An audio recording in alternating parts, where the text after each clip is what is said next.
Hey, everybody. I'm Captain Tommy Scoble, and you were on the lifeboat. Let's see who we got. Crazy Cat, full of hope. Scooby, sent you a voice message, Scooby. Charles McClellan, seventh son, good to see ya. M. Hunt, good to see ya. He is a very, very accomplished guitar player. Plays a pretty mean bass, too. Todd G, good to see ya.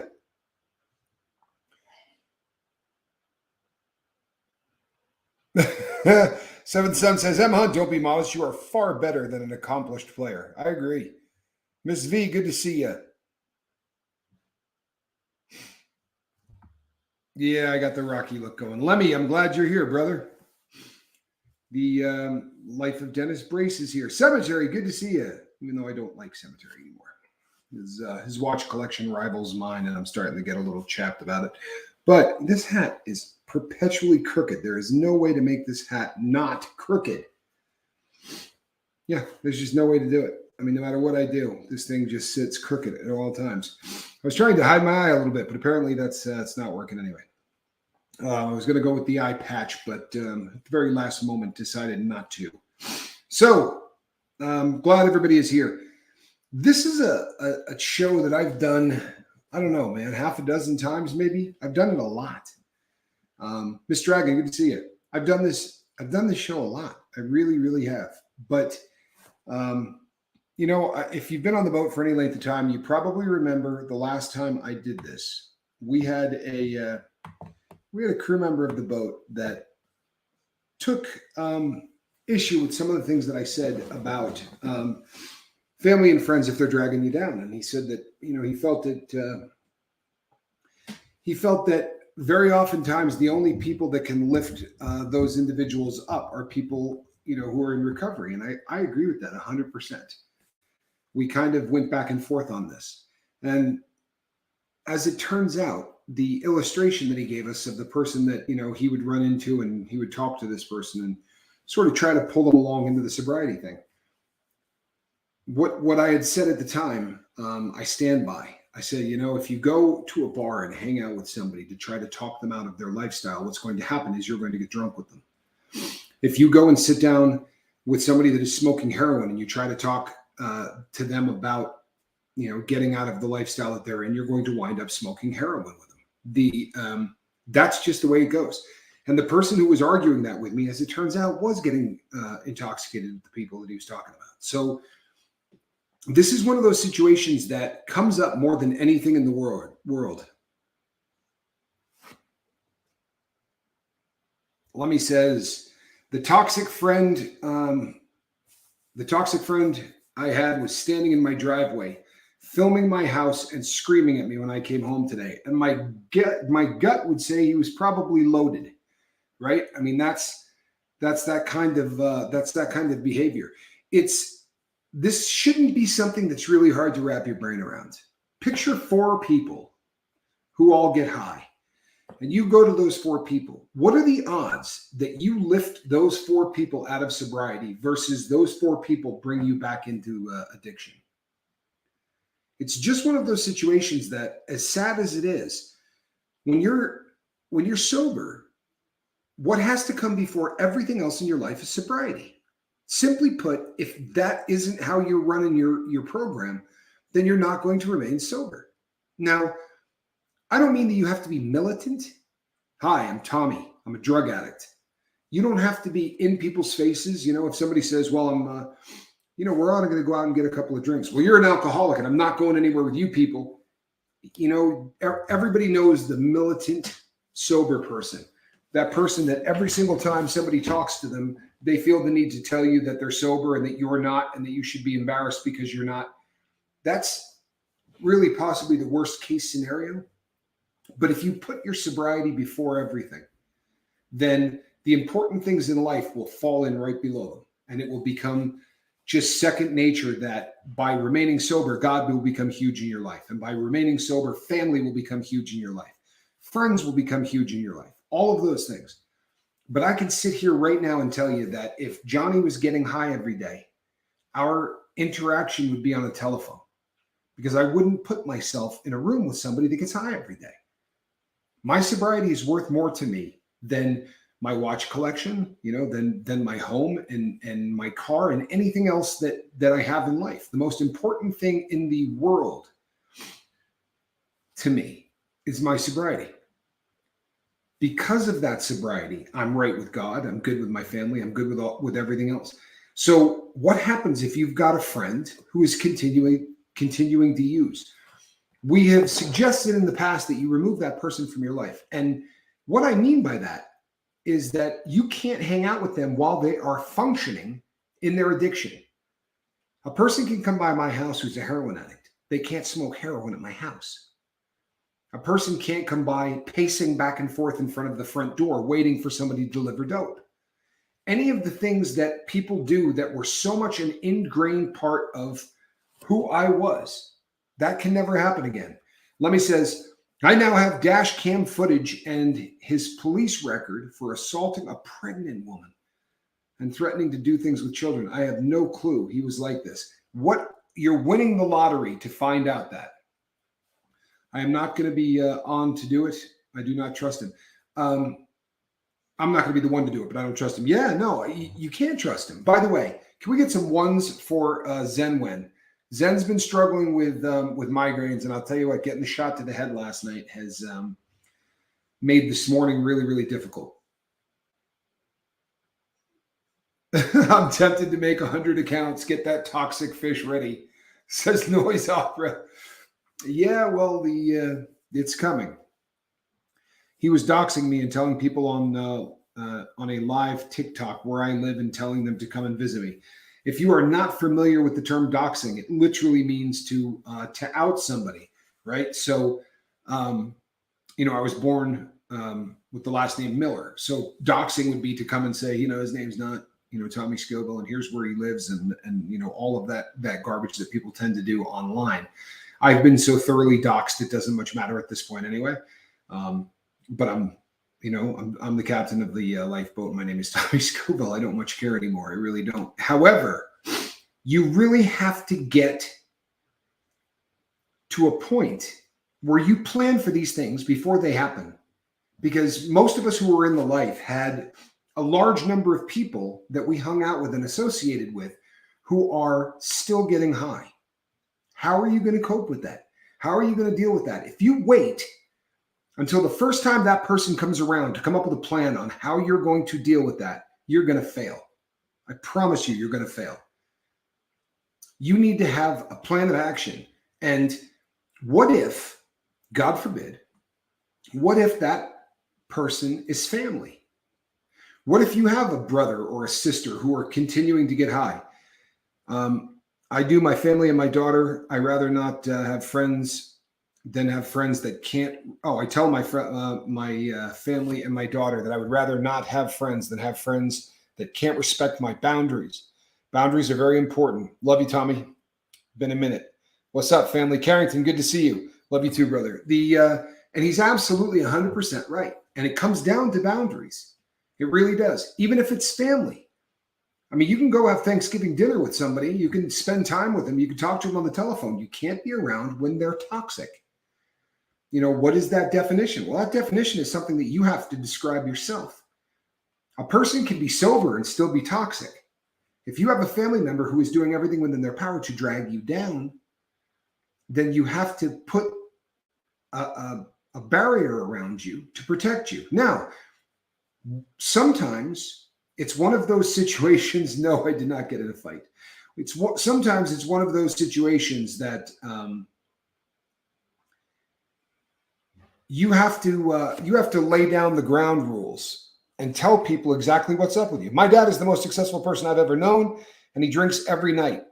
And I love being around him. It doesn't bother me at all. My separation from alcohol is God-sent and complete. That's excellent, M. Hunt. It's also a rarity. It really is. It is a rarity. The vast majority of people cannot be around somebody who is using their drug of choice on a regular basis without it bringing them down. If you get to a point in your recovery where seeing people using doesn't bother you, that's fantastic. My hat's off to you. That's great. It is, however, not the norm. It is the exception. And I think that, if somebody gets enough sobriety under their belt, or they reach a level of peace that it's a non-issue, fantastic. However, don't assume that that's going to be the case, because that's dangerous. And it's something that more often than not is going to drag somebody down versus, the opposite happening, where you're going to lift that person up. There's also a big difference, I think, between people who are functional. I mean, I know individuals who drink on a daily basis. However, they never seem to be in that phase where they're abusive and they're negative. They just seem to have a few or have 7 or 8, but they never seem to display very hard effects of what's going on. And that therein lies the danger. We'll use me for an example. My drug of choice has certain things. There are affectations of people who are on heroin, right? The nod, where the head starts to nod down and the person is phasing in and out of consciousness. And they also have, all people who are on opiates have to get those opiates. And more often than not, they have to get them every day. Most people don't buy a 6-day supply of opiates because they're very, it's one of those things because of how expensive they are. Usually they get delivered on a once or twice a day basis. When I was using, I spent about half of my life waiting for somebody to drop off dope. And if you've ever seen somebody waiting, walking back and forth, right, and pacing, any of those things become triggers. Not triggers that in the sense that I'm going to go up, that's it, I got to go get high. But it's going to trigger memories in me that are going to bring me back to a time and a place that should be in my rearview mirror. If I sit and concentrate on those things, I'm in danger. And I am going to recommend to everybody that you be careful with that. Are there people who can do it? Absolutely. Absolutely there are. There are stories of people who are recovered alcoholics who tend bar. God bless them. To pour your substance of choice every single day and hand it to people. There are people who can do that. Would I say that most alcoholics can do that? No. Most alcoholics are going to relapse if they do that. So a lot of it has to do with where you're at right now in your sobriety, where you're at in your happiness and your contentment. But it comes down to what he said earlier. You have to have boundaries. My strong advice goes like this: if you sit in a barber's long enough, you're going to get a haircut. I agree with you. I absolutely agree with you. When I drank, I couldn't drink gin. I got mean when I drank gin. There's a lot of people for whom there's one alcohol that sets them off. One alcohol that tends to make them different than other alcohols. And what this is going to come down to for virtually everybody is knowing what your boundaries are, what you can take, and then sticking to those. For me, I'm not letting anybody in my home that has dope on them. It's never going to happen, ever. I will get off of the planet without knowingly allowing someone into my house that is carrying, because that's something for me that's dangerous. And I'm not ready to risk what I've built. I'm not ready to risk the amount of time that I have sober and all of the great things that have happened to me since I stopped using. That's where I'm at in my walk. And if you're early in your sobriety, I would recommend that you talk to people in your life who are users.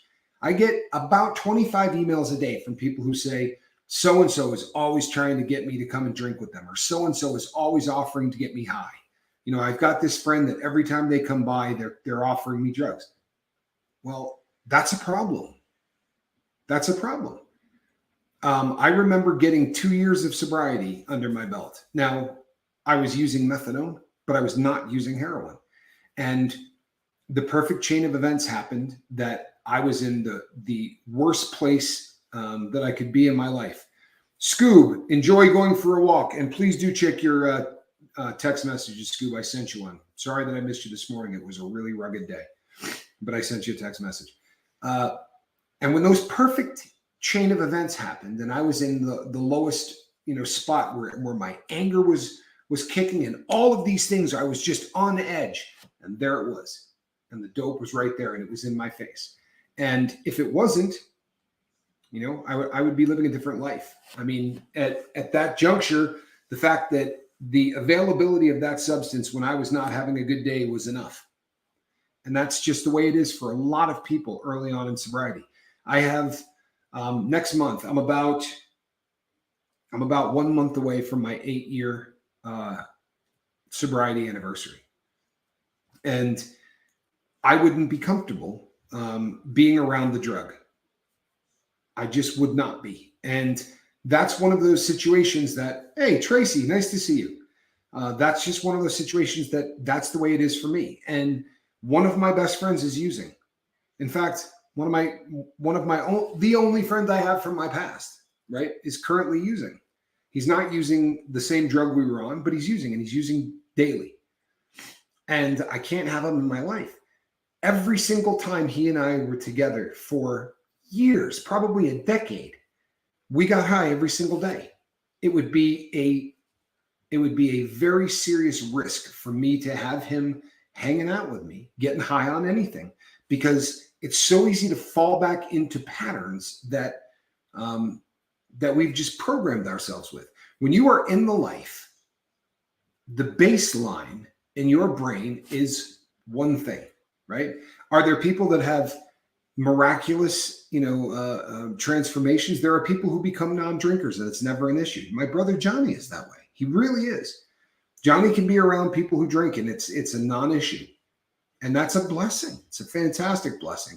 I don't think Johnny would want to be around people doing heroin. It's just to watch people nod. Anything that is going to trigger your memories into a bad place, I would avoid. I would avoid it like the plague. So as you set up these boundaries, you talk to people. Doesn't mean you have to cut people out of your life completely. It's not a bad thing to say to somebody, you know what, if I'm coming by, I would really appreciate it if your drug use is not out in the open, because I'm really trying to change my life and I don't want to cut you out of it. But I can't watch you nod, and I can't watch you break out dope. And I can't walk in and see burnt tin foils all over the house, right? Or meth pipe burners laying around. I abused every drug on the planet. I can't walk into a room and see that stuff without it having an effect on me. ZW, thank you so much.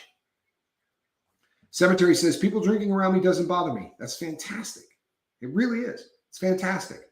And very often, people, when I talk on the lifeboat, my sitting in this chair, my job is to try to help people get sober. That's my job.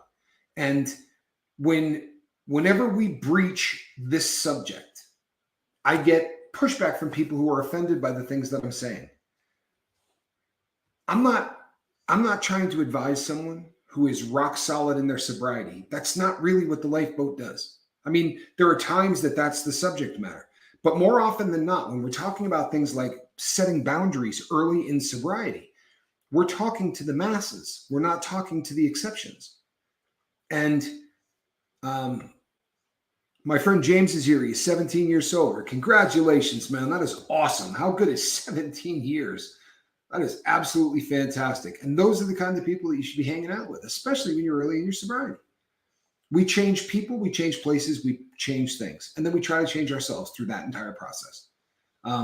I cannot put myself into the same situations that I was in throughout my life and expect that I'm going to be able to rise above it every time. Thank you, Noise Opera. Appreciate you, man. But so it comes down to setting boundaries. And, I had a talk with my best friend. We conversed about this recently. And he said, we don't talk a whole lot these days. And I said, you know what, brother, if you want to talk, shoot me a call. But I'm not ready to start hanging out the way that we did while you're in the life. As much as I love the guy, what bonded us together was uniquely drugs. We didn't hang out because we were best of friends. We became best of friends through drug use. With family, obviously, it's different. It's much easier, I think, to be around family members who might be using, because they're not going to be. It's not going to hold the same thing. If you have a brother that you've spent 35, 40 years of your life hanging out with, chances are you've got a bunch of stuff that bonds you other than drug or alcohol use. If you're hanging out with your father, there's a great relationship there. There's a father-son or a son-daughter or a father-daughter relationship. Those things are above and beyond just chemical.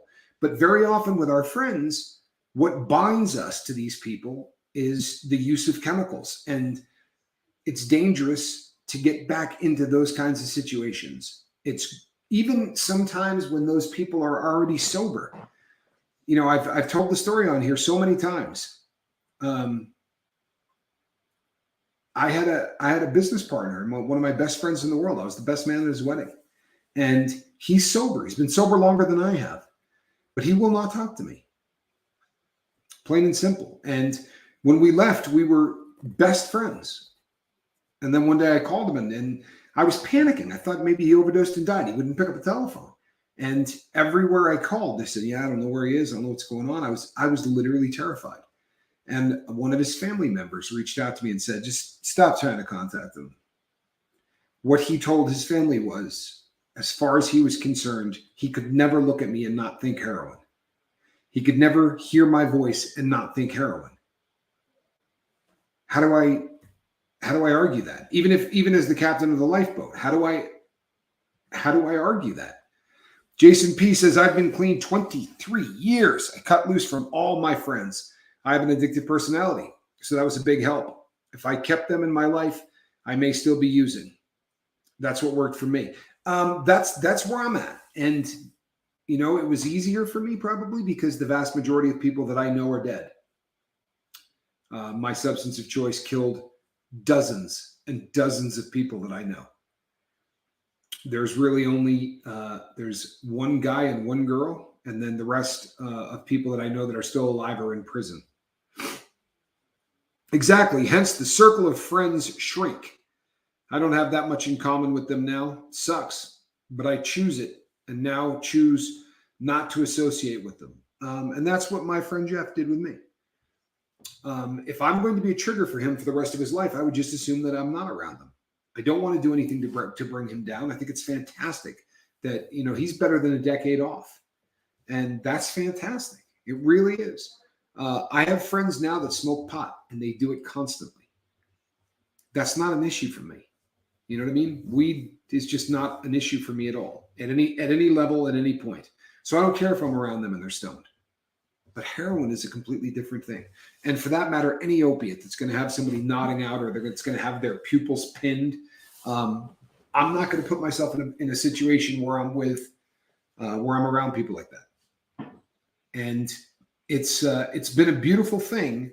One of the biggest fruits of the lifeboat for me is the new circle of friends that I have and the people that I communicate with. I have built friendships with people that I've never gotten high with. I've never done any drugs with. I've never had any kind of interaction with that. In fact, now the rallying point between me and these people is sobriety. I mean, we could talk, Alan Ballantyne and I can get on the phone and talk about anything, and we can do it for hours. But we never shared anything other than that. You know what I mean? It's just been a loving brotherhood from the very first time that we started to talk. And I'm like that with a lot of people on the boat. Seven Sons the same way. There's a lot of people on this boat that I can get on the phone and talk about anything. In all of the time that I've talked to Cemetery, we talk about watches. We talk about the fact that he's a hiker. I was going to say something funny, but I'm not going to. Seven Son likes to tell us that his build is not what it is. It is so weird because I still crave the meth sometimes. I just keep fighting the craving and remember what I have to lose, which is a lot. Jason P, that's one of those situations that, I know people who have 10, 15 years of sobriety who say there are still times where they crave their drug of choice. It happens to me maybe 4 or 5 times a year. And I, not to repeat myself, but I said this on the boat the other night. That first year, it was every day. And the second year, it might have been, 70, 80 times. And then the third year, it was a little bit less and a little bit less. And this year, I've had about 3 or 4 days where I thought I would really love to be able to turn my brain off for a day. And for me, that is always going to be associated with opiates. Zenwen says, I cut out all of my drug addict acquaintances. No way I could be around that and not be tempted.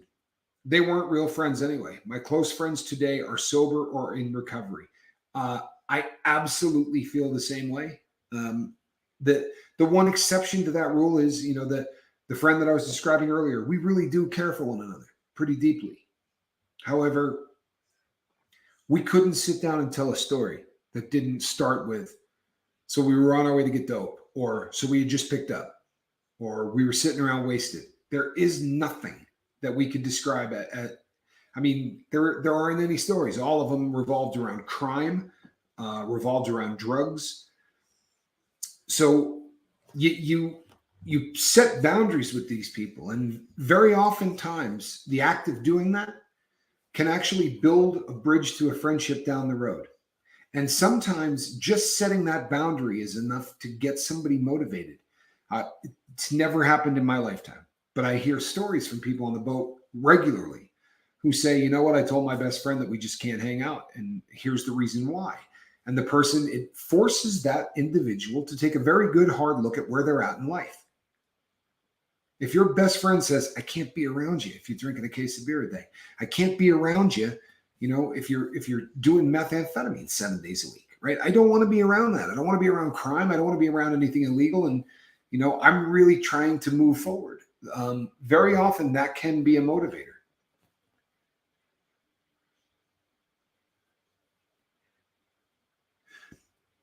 Yep. Lemmy says, I went to Circle K today to get a soda, and the cashier was confused why I didn't have 3 Ice House Edge as well on the counter. You know what? It's got to feel good, though, Lemmy. It really does. It's got to feel good. Lemmy's a great example. I was talking about him yesterday on the boat. He's moving forward, and he's doing what he loves.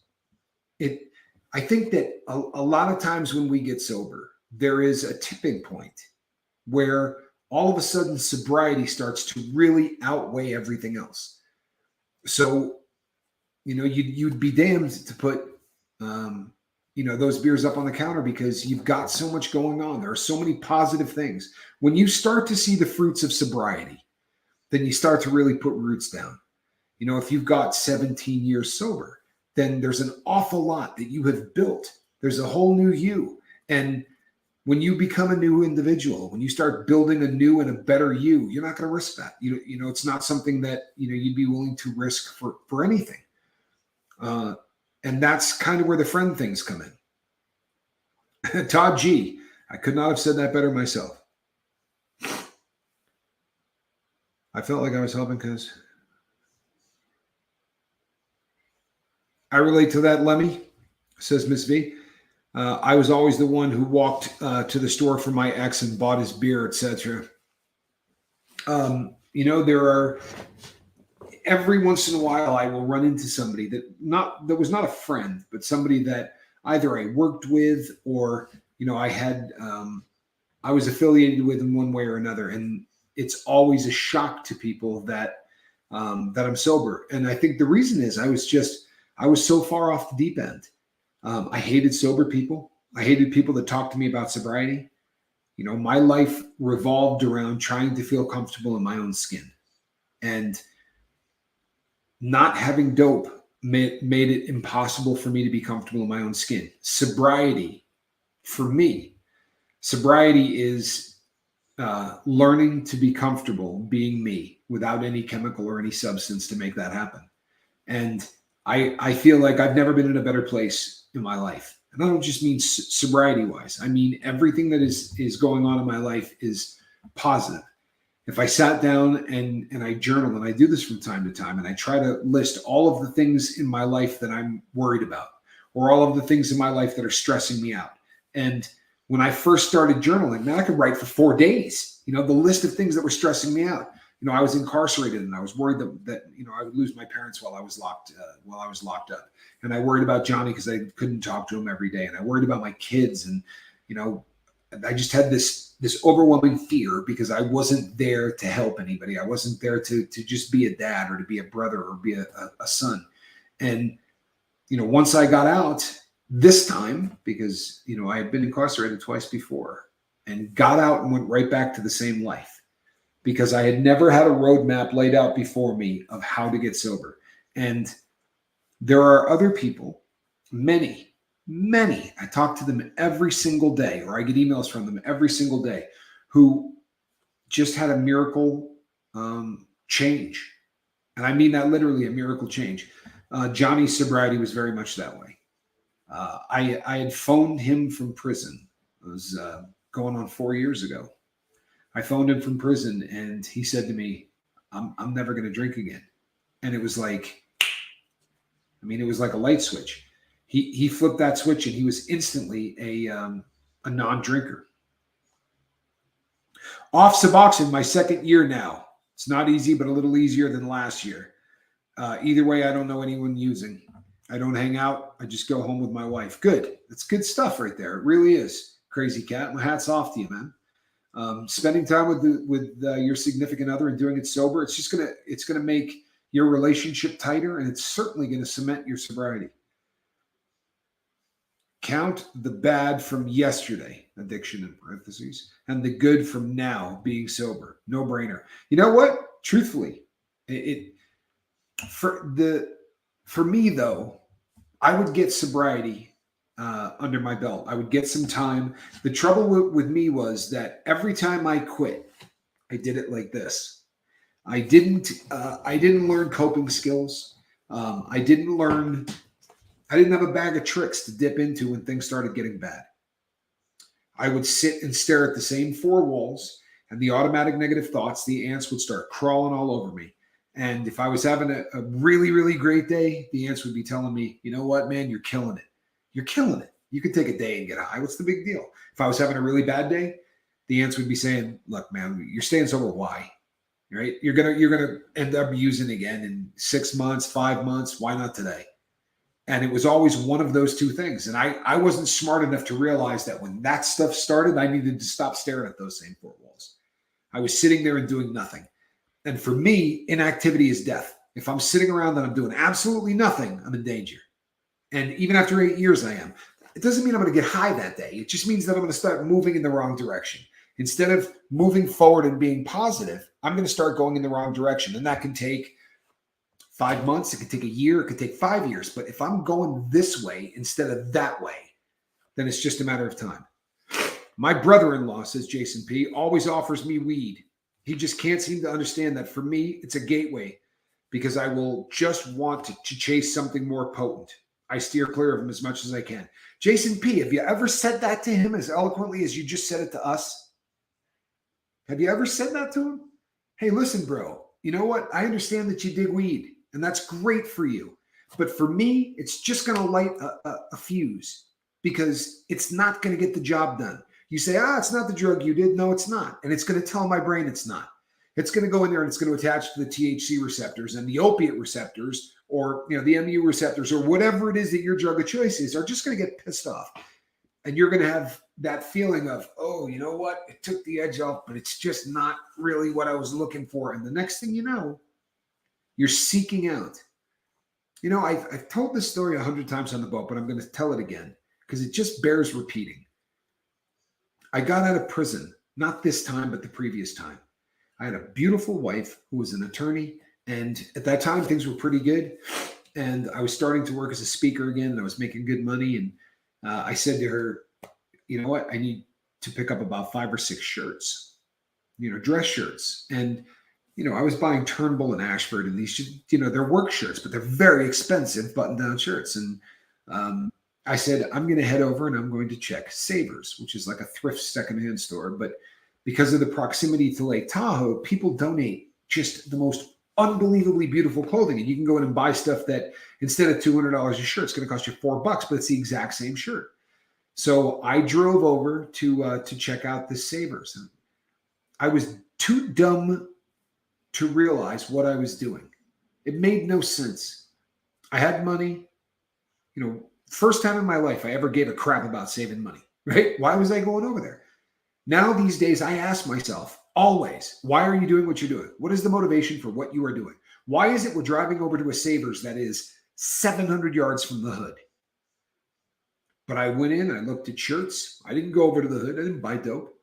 I went in, I looked around for shirts, didn't see what I wanted, and drove back home, patting myself on the back the entire way. You did good.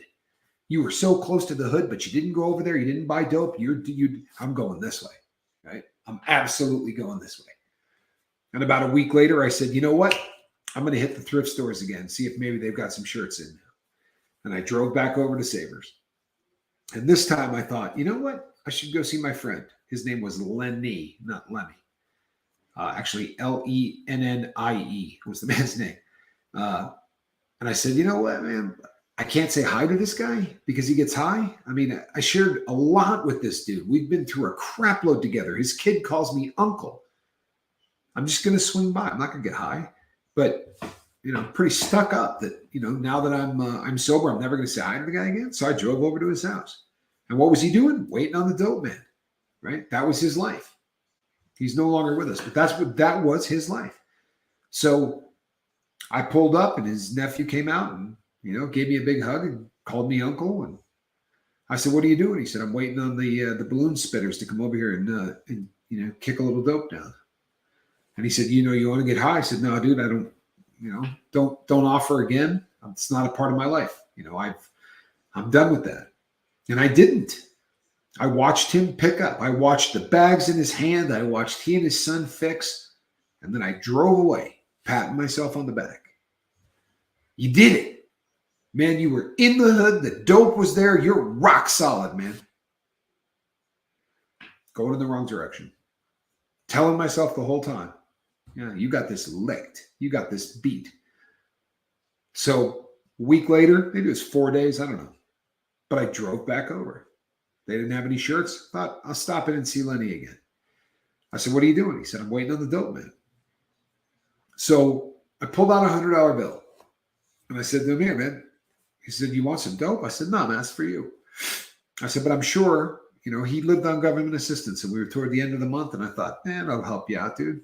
Buy you 15 bags, get you through a day or whatever. So pat myself on the back, right? I bought dope and didn't do it. Threw him $100, right? I don't know if it was the next time or the time after, but I went over there. What are you doing? Waiting on the dope man. And the dope man brought the stuff, and he's sitting there tearing it up on the, the coffee table. And he said, I got clean needles, man. If you want to get high, I said, no, man, I'm not shooting dope. I said, I'm dead serious. That part of my life is over. But if you got some tin foil, man, I might take one hit just to taste the stuff. You know what I mean? Like, I'm not even going to get high on this. I just want to taste it, which I did. But that one hit, that was like lighting a fuse on a rocket that had absolutely no ability to steer itself, right? It's just a big ass engine that is going to burn until it burns out. And that's what I did. I smoked that bag. Didn't buy any. Went home, patting myself on the back. Look at that. Huh? Took one bag. Didn't buy more. Didn't do anything. You got this licked. You really do. And I went about 3 days without doing anything else. Thinking to myself the whole time, holy crap, why couldn't I do this the last time? Right? I could have been doing this my whole life. Why was this so hard the last time? Then the next time I went over to Savers, I bought $250 worth of dope. My justification was, I won't need to come back here. You know what I mean? If I do a bag every 2 or 3 days, man, this is a 1 year supply of heroin. The way I'm doing it now, pat, pat, pat. This is a full year supply. $250 has last me a year. It didn't last me a day. I smoked every one of those bags, 45 of them in one day. Nodding out, drooling on myself. And the following day, I drove back over to his house. And I said to him, I'll give you $200. Give me that guy's number. Introduce me when he gets here. I promise I won't rob him. And I continued to do it until they put handcuffs on me. Bought myself another 10 years in prison.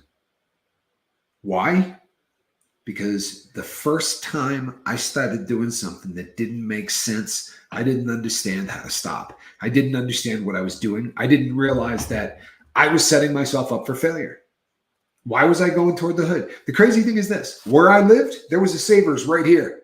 Like, I literally could have driven to a much nicer part of town where I had a much better chance of seeing really nice clothing.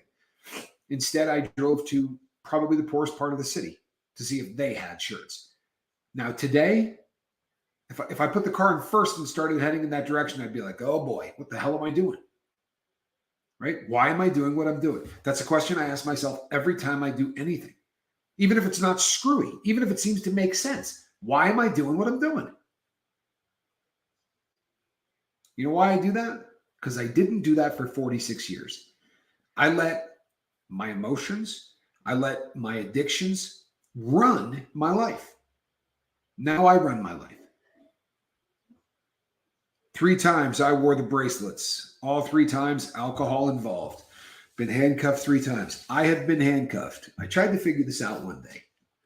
The number of times I've been handcuffed.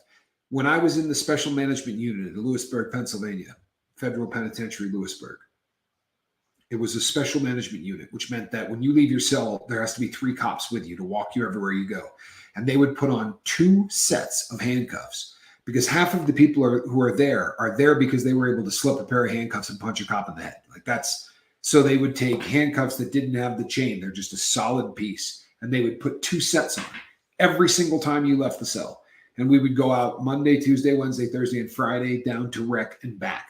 So that's 4 sets of handcuffs going on you just to go to rec every day, 5 days a week. And then you would shower 3 days a week. And that's, 2 sets of handcuffs on the way to the shower, 2 sets of handcuffs on the way back. Just absolutely bizarre the number of times I've had handcuffs put on. But I'll tell you something, it ain't ever going to happen again. Because I'm going to keep doing this one. I've set boundaries. And I don't have friends who use. I don't have family members who use. If I did, my interaction with them, I would have to have in a very structured way. And again, I'm not casting any aspersions on people who can be around people that use. Good for you, man. That's awesome. I'm just not that guy. It took me almost getting murdered, gun to my head, fighting for my life, rock bottom, stealing money for drugs to finally wake up. I was a real piece of fecal matter. Thank God for the changing. I agree with you. Thank God for the changing. If you're new to the lifeboat, when I say I went to jail for gun running. I went to jail for buying illegal guns and selling them. I was on probation at the time for bank robbery, right? For robbing a crap load of banks. I'm out on probation for robbing tons of banks. And I think it a good idea to buy guns to sell so that I can get more dough. You're going to tell me that's my brain working? That's heroin working. That was heroin at the wheel. Heroin will never get an opportunity to be at the wheel of me again. I can't. The only way I can win a fist fight with my drug of choice is to not get into a fist fight with my drug of choice. The power in my life comes from admitting I have no power over that. I have power over everything else. I really do. I have power over everything else in my life. The decisions I make, all of them, that's me. But I cannot make the decision to stop doing heroin if I try. I don't have it in me. And the number of times that I've tried and failed, there's no way I will ever be dumb enough to try again. We have our own soundtracks to life. It can be good, bad, and ugly. You're right.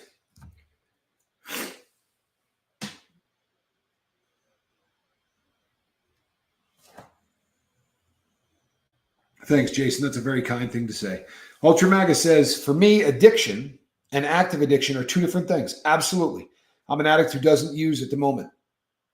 I forget that I am going to be in. I forget that I'm going to be in handcuffs. My addiction is based on obsessive compulsive behavior. Knowing that is huge. I know. Look, I'm a drug addict. There's no 2 ways about it. I'm a drug addict, and people get really chapped when I say this. But I'm a recovered drug addict. Not recovering. The knowledge that I have come to, right, where I'm at in my life, I will never, ever. I mean, the only way I'm ever doing an opiate again is if somebody literally ties me up and injects me with it. because I don't take them at the doctor. I cannot do it. I bought a pair of pajamas from a Savers that still had manufacturing tags on it. I paid $3.50. The tag had an MSRP of $289.99. I got a better one for you. I bought a watch at a Savers for $6.50 that I sold for $3,900.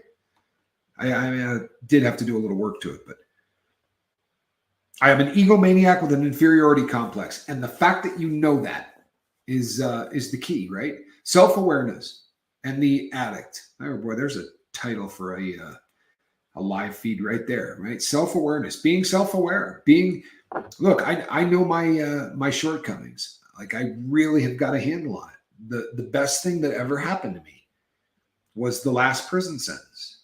Having almost a decade to figure out why I used dope in the first place. Once I came to the realization that this is why I was getting high. It wasn't about partying and all the things I used to tell myself. Addiction reward syndrome. Well, there is absolutely, addiction is when the reward center of your brain gets hijacked, and it's the second component of addiction. So yes, I like the buzz, but then my brain tells me by releasing certain feel-good chemicals in the reward center of my brain that what I'm doing is important. What I'm doing is vital to my own survival. It's telling me that heroin is as important as food. It's telling me heroin is as important as sex, or more important than sex, more important than food, more important than water. That the reward center of our brain was put there by God, or however you believe it got there, so that we would be safe. If that reward center didn't exist, then you wouldn't enjoy food. You might not eat it enough to stay healthy. You wouldn't procreate because sex wouldn't be fun, right? All of these things that keep you and the species moving forward. Fire. I don't care whether you were a caveman or whether you're a Wall Street broker. You go out into the woods, or you go onto a beach and you light a bonfire, and your brain starts to release feel-good chemicals, because for an unbelievable amount of time, that meant survival. That meant warmth. That meant the ability to cook. And it is so ingrained in us. That's why, you sit in front of a fireplace and all of a sudden you just get that warm and fuzzy feeling. It's because the reward center of our brain for millennia has been telling us that fire is a good thing. If you can control fire, you have an excellent chance of surviving. You're not going to die from being frozen to death. You're not going to have the inability to cook. Rip Curl Ready just says, I am a Neanderthal. And I'll tell you something, in the greatest sense of the word, I have to agree with him. Rip really is that guy. I love you, Rip. I'm glad you're here. If you've never gone by Rip Curl Readiness and checked out his channel, and his second channel is called Rip on the Range. If you have never gone by and checked out that channel, please put the link up there, somebody. This is an essential time on this planet to be checking out preparedness. I'm not going to go down that rabbit hole because this channel is not about that, but go and check out a preparedness channel. Rip is high on my list of the perfect preparedness channel. He's not going to do the fear porn thing. He preaches being prepared, and and he does it with style and class. I would check out Rip Curl Readiness. I really would suggest that you do that. And I promise you're going to end up loving it. I was alone when I was drunk and still alone now. You know what? I'm not a missing link. I am of the firm belief that I'm better off. Let me rephrase this. I make a really awful husband. I'm really bad at it. And it's another one of those self-aware things. The things that make me a fun boyfriend make me a horrendous husband. Miss V's right. It's because you choose to be cemetery. There's nothing wrong with that. If you're happy that way, man, roll with it. And the people bowed and prayed to a neon god they made. And the sign flashed out its warning. Yeah. Believe it or not, when I was in high school, I had a teacher who for probably 30 years told every single student that he had that he wrote that song and that he entered it into a song contest and that it was stolen by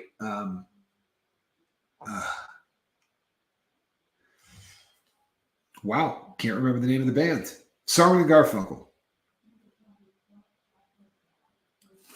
Let me see something here. I am proud to tell people that I'm a recovering addict. If I can do it, anybody can. Well, as you may have guessed, I don't have a real problem telling people that I'm a recovered addict either. You know what? One of the biggest problems that we have on this planet is that, sadly, society has made it so that people don't want to admit that they're in recovery.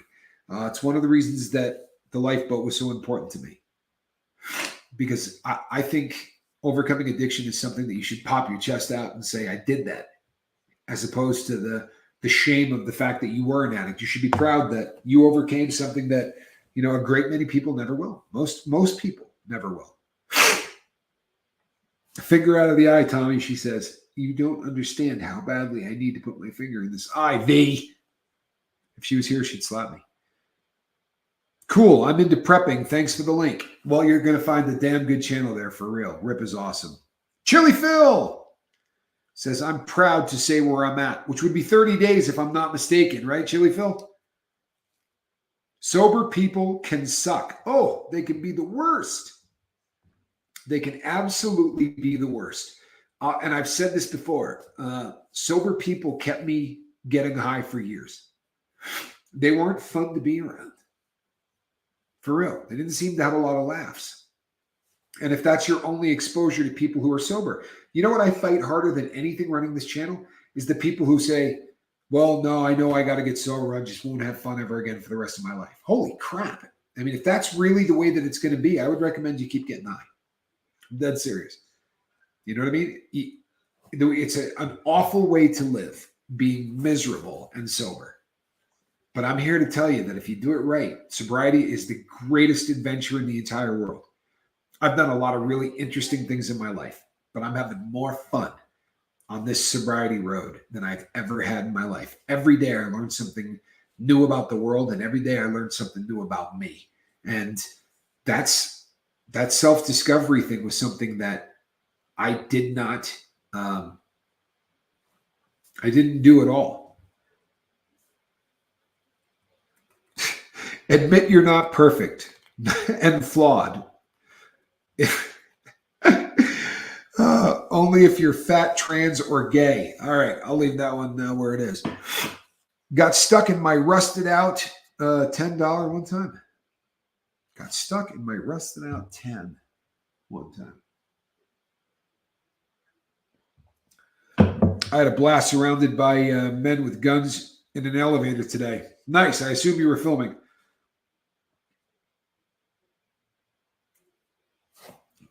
It does become essential. Just as important as food, water, shelter, and love.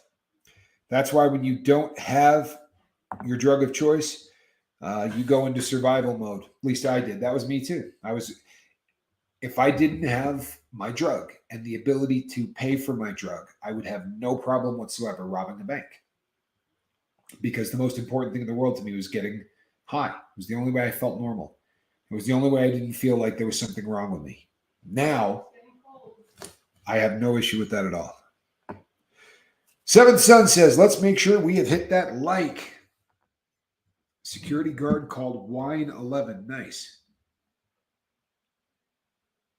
Ooh, I like the ghost hunting thing. I've just started to get into watching some of that on YouTube, and I really kind of dig it. Sobriety makes me sober enough to understand life and enjoy it properly. Amen. All right, peeps.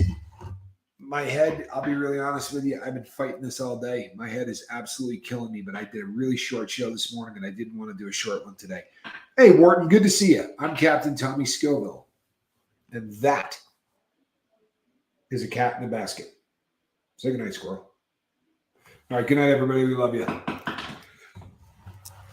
And we will see you on the deck of the lifeboat. God bless. And remember, peeps, you set your boundaries. You decide what's right for you and what's not. I'm just giving advice. All right? This is what worked for me. But you decide what's right for you. God bless. Love all of you. Bye-bye.